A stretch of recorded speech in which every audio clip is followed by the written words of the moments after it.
As you will probably know, the FCA released their review of delivering good outcomes for customers in vulnerable circumstances, the good practice and areas for improvement release the release at the start of March 2025. And this is just a quick video to highlight some of the key points in that review and some points that some firms may have missed. So the review focused on the effective use of data to monitor customer outcomes, and it really honed in on the need to segment your target market. So when you're undertaking product reviews or product approvals under the consumer duty, or perhaps if you're undertaking your value assessments, you need first of all to understand the characteristics of customers in your target market. So who is it that uses your product or that your product is designed for? And it's really important to segment those customers so you don't just have one type of customer in your target market, but you truly understand their characteristics and therefore have different, if you like, pots of customers or different groups of customers that you may provide services to.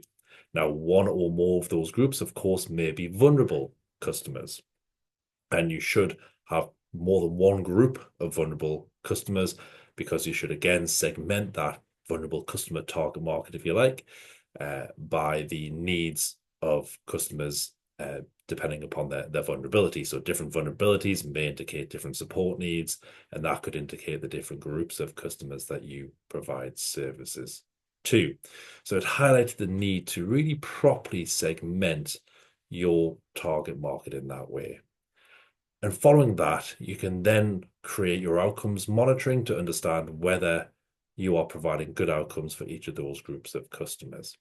Now, remember, to form your outcomes monitoring under the duty, you need first of all to identify what good looks like for that group of customers in your target market, and then work back to the data, which actually tells you whether you are providing that good outcome or not, as it may be.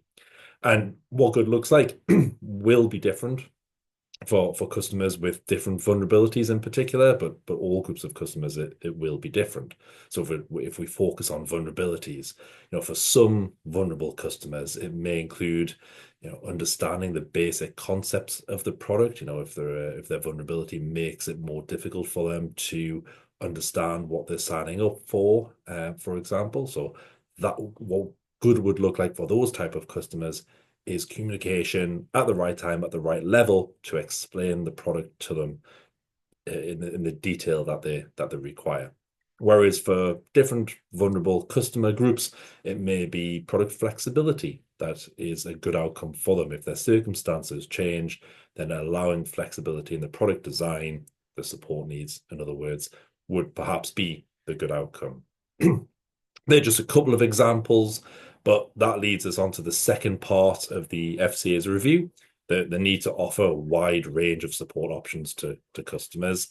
The regulator found that many firms either don't offer a wide enough range of solutions, or their frontline teams were not aware of or able to implement them. So that indicated a real training need for frontline staff.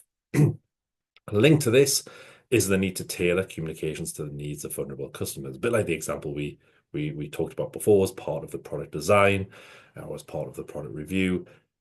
At that point in time, firms should be understanding the customer base, their needs, and therefore designing communications to meet those needs.